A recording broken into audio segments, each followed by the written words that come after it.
KCNX PK52, the Saturday morning meeting. Hey, listen, I'd like to start this week by just kind of an update on Toyota. Not a giant NASCAR fan. You've got to kind of put your time in buckets that you can stay up with, and I just really don't have time to spend 5 hours on a weekend watching a NASCAR race. And some of you guys know I live walking distance away from Texas Motor Speedway, but I did watch the Daytona 500. If you didn't watch that race, there was a lot of excitement in that race, especially in the last few minutes of the race. But when Toyota does number 1, 2, and 3, and the rest of the field didn't finish the race, then that was a great event for Toyota. So congratulations, Toyota, on the Daytona first, second, and third place victory. This week, to pursue our digital conversation, a couple of things I want to talk about. I want to kind of set the parameters today and then make you guys think a little bit outside the box. I look at salespeople, and I have a lot of salespeople that have clicked on this week and started following me this week. And it's crazy. I'll be in one part of the country, and I'll get somebody from Vermont that'll jump on. So the word's getting around that I try to help you guys build your career and to give you some insider trading information that sometimes you don't get. So I appreciate the follow. It's interesting though that some people will hit me for a Facebook follow, and I look at your Facebook page. If there's nothing about the car business in there, then I apologize to you right now. I don't accept it. Really, I use my social media, and my friends that follow me on social media, they get a lot of Toyota news. But that's primarily my life, and my life is you guys. So if you follow me and I didn't follow you back, it's because your profile had your name and nothing else on there. And, I want to make sure that I'm dealing with the people that are in the car business, and that's kind of where I try to focus. So hit me up again, add your stuff. Be proud that you're selling Toyotas, or if you're in the car business at all, be proud that you're in the car business. Let people know what you do, because this is a business of repeat and referral. I want to start by kind of going old school. What did it take to get into the car business? When you walked in, you interviewed for your first car job. You haven't done it before. This is the very first time you decided to get in the car business. And who knows what reason you had for giving car sales or service in a car dealership a shot. But there was no requirements of you. You filled out an application, you interviewed with a couple of people. A lot of dealerships have a drug test. You passed the drug test, and now they gave you a shot. You didn't have to invest in office space. You didn't have to pay anything for any of the inventory that you sell. The clerical work that works in the dealership that takes care of all of our paperwork to make sure the customers get their title, their tags, and everything else. You didn't have to pay for the clerical staff. Didn't have to pay anything for the building or all the digital information that we put online, the pictures to draw people in, the actual lot presence, the detail or recon department that gets the car clean, the service department that gets our pre-owned and certified cars ready. You had no investment out of your pocket. And to be honest with you, if the dealership went bankrupt tomorrow, nobody would come to you to ask you for a dime to bail out that bankruptcy. So when you look at the opportunity that our dealers give us, it's a tremendous opportunity. They're willing to pay us a percentage of the yield of what we sell, or a unit-based pay plan based upon how many units we sell, with no investment at all. This is your career. This is your business. With zero investment and zero skin in the game other than your time, and your time is valuable. I'm not trying to say your time's not valuable, but you could start a career and have a triple-digit income. There's nowhere else on the planet that you can really do that other than a retail sales job. If you decided to open your own business and everything, get ready to sign a loan application, put your name and everything you own on the line, and if you don't make it, then have to declare bankruptcy or lose everything you have. I mean, this is a great way to get started, and I've seen a lot of salespeople get into the car business and do well financially, and then move on to something else because of the money that you were able to make in this business. It's a great business. But I still show up at dealerships and I see salespeople standing outside waiting on a random person to pull into the dealership. Most of these people have been online.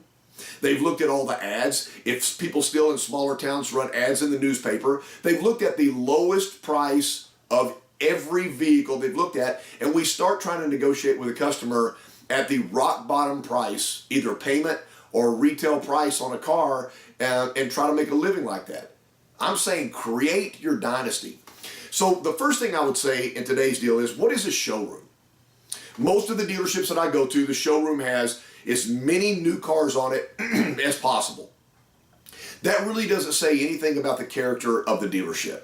It says, hey, this is a white Corolla, a silver Camry, and a black Avalon. And the next door, they may have the exact same combination because we don't call each other. But a showroom is a, watch my quotation fingers, a showroom. Shouldn't there be a presence in the showroom about your award-winning service department? Who runs your service department, and why servicing a car at a Toyota dealership is the only place you should service your car. You should never go to a brand B or an aftermarket repair shop to get the technology worked on and supervised other than a Toyota store. So shouldn't there be a presence in the showroom explaining to customers how wonderful your service department is? Shouldn't there be photos or an example of how tremendous the recon department is? I got to spend some time in New Mexico and Utah last week, and to be honest with you, we talked to the sales professionals and the managers there. When a car's traded in a desert type or a mountain estate, 4 years after purchase, it doesn't come in looking like the certified cars that you guys sell. These things have had road salt on them, they've been up in the mountains, there's a lot of dust, and the cars come in dirty, and the recon department turns these things into cars that look as good as brand new cars. That should be featured in the showroom. When Toyota comes out with new technology, the new Supra is coming out. And I don't know how long you guys plan on keeping one of those Supras, but the new Supra comes out, there should be a list right there by the car of all the things that this car has on it that have never been on a Toyota before. Same thing, you guys, you are a couple of minutes away for getting the hybrid RAV4. There are going to be some things on that hybrid RAV4 that no customer knows anything about. There should be a physical display of the RAV4 and all of the items that you get that you never got before. So a showroom is nothing more than an extension of the advertising and the ability to share with the customers how valuable the changes we make to our Toyotas are, or how valuable the people that work inside the dealership are to the final outcome of the product. And I know that was a tirade, and I know that you guys that sell cars think you really have no control over that. But if there's 20 salespeople in the store, I love going into a store where maybe the hallway back where the concession area is or the restroom has a picture of every single salesperson, their background, how long they've been at the store, and the awards they've won. People they spend 4 hours waiting on their car to be serviced. Wouldn't it be nice is during those 4 hours, they could actually meet the sales staff and find out a little bit about each and every one of you, no matter how long you've been in the dealership. These are things that I think that you should bring up in your sales meeting, because if we advance ourselves and advance the product, the customer doesn't shop anywhere else. So how do I begin my video world? And I know that's this is an abrupt change, but I think the very first video that a salesperson should make would be a generic video that says, hey, I'm KC. I'll be taking care of you guys when you come in this weekend. I can't wait to meet you. You could even leave the weekend out. Hey, I'm KC. I'll be taking care of you guys. I can't wait to meet you. That's the first video that should be in your phone. Now it doesn't matter whether they're looking at a new vehicle, a used vehicle, or a certified vehicle, and it doesn't really matter what brand they're looking at on your used car lot, because all you've said is, this is me, I'm identifying myself, I'll be taking care of you, and I'm excited to meet you. Now the customer knows who you are. Again, I've had salespeople that said, Casey, I just don't feel comfortable on camera. All right, if it takes you 5 or 6 times to shoot that one little segment video, it's not that much time. If you do it and it's horrible, hey, do me a favor, don't keep that one. Let's delete that one and try again. Again, I'm KC, I'll be taking care of you guys, I'm super excited to meet you. And that's in your phone. Every time you go out, if somebody approaches you in a restaurant because you're wearing your Toyota stuff, hey, I'm looking at one of those Avalons, do you work at a Toyota store? Instead of handing them a paper business card, and think about this, what does that business card have to do with you? What does that tell that customer about you personally as a salesperson? The answer to that is nothing. It gives you a location and the name of the store. Why wouldn't you give them a quick little video and say, hey, here's some of my personal information. I work at the dealership. let me send this to your phone. Now it's in their phone, they show it to their spouse or they show it to people in their office, and you're selling yourself. They approached you. They asked you about an Avalon, a 4Runner, or a Sienna, or whatever. They asked you that question. So use what they ask you and sell the most important thing is that conversation down the road that you're going to have with them at the product or at the store. Should I have stock videos? I honestly believe, and this is a lot of work, I understand. But if you sell a Corolla, you normally do a walk around on the Corolla, right? If a customer has a question on a 4Runner and they're at the dealership, you'll walk them out, open the 4Runner up, and show them some of the standard features and some of the cool stuff about a 4Runner, correct? So if you have to do that with every customer that asks you about a 4Runner, why wouldn't you pull a 4Runner up on a day that was slow and do a little 90-second, here are my favorite things about the 2019 4Runner, and have that in your phone? I really recommend that you guys open a YouTube channel. It's free. If you don't know how to post stuff on YouTube, you can go to YouTube and type in, how do I post stuff on YouTube? How do I create a YouTube channel? Right there with a magnifying glass, and YouTube will teach you how to do YouTube. It's not tough. And now you have these links. So it doesn't matter how good a phone the customer has. They may have, just a disposable phone because they don't use their phone very often. If you try to send them a big video, their phone won't open that video. But if you send them a link, every phone will open that link, and every email and every computer will open that link. And what you're doing is you're sending them not only information about the product, not a generic information, but information from you. That makes you more valuable. So over the next 90 days, have Corolla, Camry, Avalon. Have just a little short video on all of those. Have RAV4, Highlander, 4Runner, Sequoia, Sienna, all the hybrids, and the trucks. And unfortunately, in 2020, when that comes up, you'll really need to do that with all of the 2020 models. Make sure you have a hybrid RAV4 video as soon as that vehicle hits the ground, because people are going to call and find out about it. These are the things that I think you should be doing to increase your efficiency.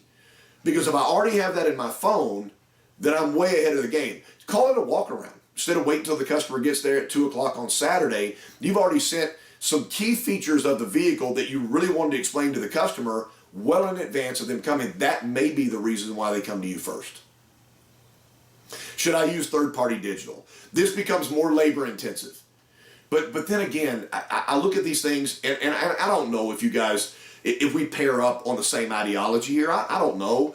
But standing out on a dealership lot and waiting on somebody to come up, a group of 5, 6, or 7 salespeople standing up there, waiting on one person to drive up, that you can't think that's efficient. I'll be doing presentations at the dealership, and somebody will walk through the glass behind the product, and every salesperson looks at that person. We're so behind the business that if that's an up, man, I got to go run and get that up because I haven't talked to anybody all day long, versus what your managers have asked you to do. And I don't know how they ask. Sometimes as managers, we don't ask the proper way, but they've asked you to build an appointment base. They've asked you to structure your day so that when you come, you know you're going to talk to 3 or 4 people during the day, and you're not just standing out there waiting for it to happen. And a lot of you know, you've been in this business a long time. If you're waiting for it to happen, some days it doesn't happen at all, and you just threw away those hours and you never get those hours back. So, should I take some time in my day to look at online videos that people have done on 4Runner? Yes. Any car with technology, when the Supra comes out, there will be a million videos out there with all these experts telling you why the Supra is good. Should you watch those videos? Yes. Should I look at stuff like minivan videos? Why would somebody buy a van? I mean, it's a whole different buyer. Grandma and grandpa come in to buy a van because their daughter and son-in-law just had their first grandbaby. This is a giant purchase. I don't even think the van makes a difference. What makes a difference is being able to have ability to be able to pick that grandbaby up and spend the day with them. That's the cool thing. So yes, I think you guys everybody should have a video. If you have a great certified department, it's not the car. And I'm probably going to get in trouble for saying this, but if you have a 3-year-old certified Camry, I want to alert you to something. 3 years ago, the Camry was the #1 selling car in America. 2 years ago, number one selling car. This year, number one selling car. 5 years ago, number one selling car. There's a giant abundance of pre-owned Camrys available everywhere at every dealership and every independent, and people are selling them out of their private driveways.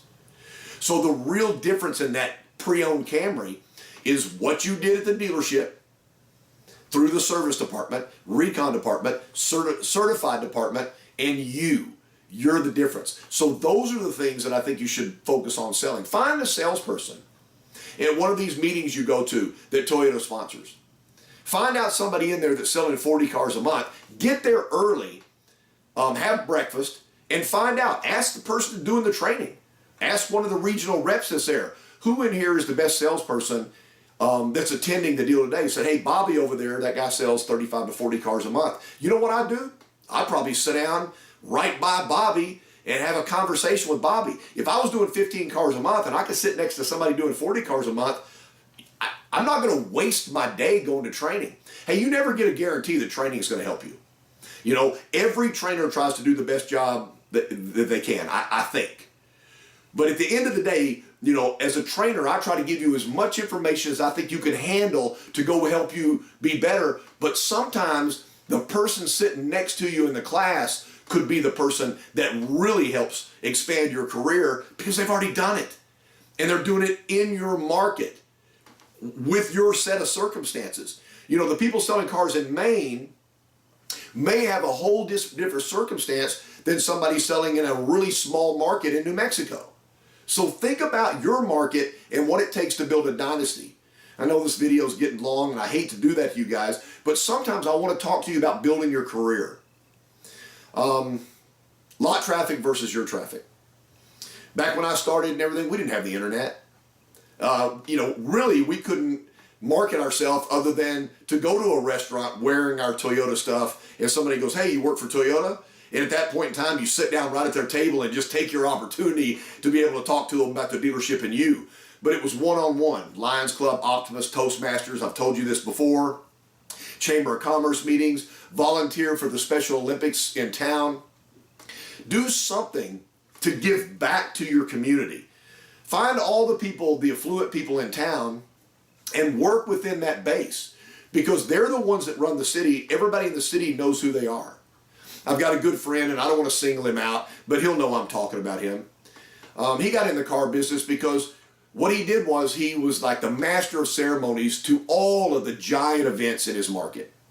The dealer one time attended one of these events and went, man, you're amazing in front of people.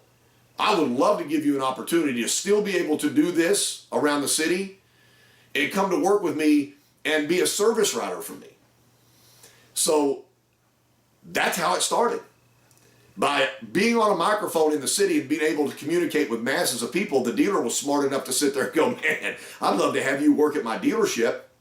Hired this guy, became a great service writer because he's great with people. He's now the general manager and part owner of the franchise. Wow. What an opportunity. I'm proud of him. Just as much as if he'd been my flesh and blood brother. But I'm also proud of everything that you guys put up with and go through and how we struggle in this business to create our brand. Toyota brand is the best brand in the world, or I wouldn't be working for Toyota. I have a choice. I choose Toyota. But the biggest brand in the world is your brand. Figure out the best way to sell your brand so that people come to you by name and watch your income grow. PK52, the Saturday morning meeting.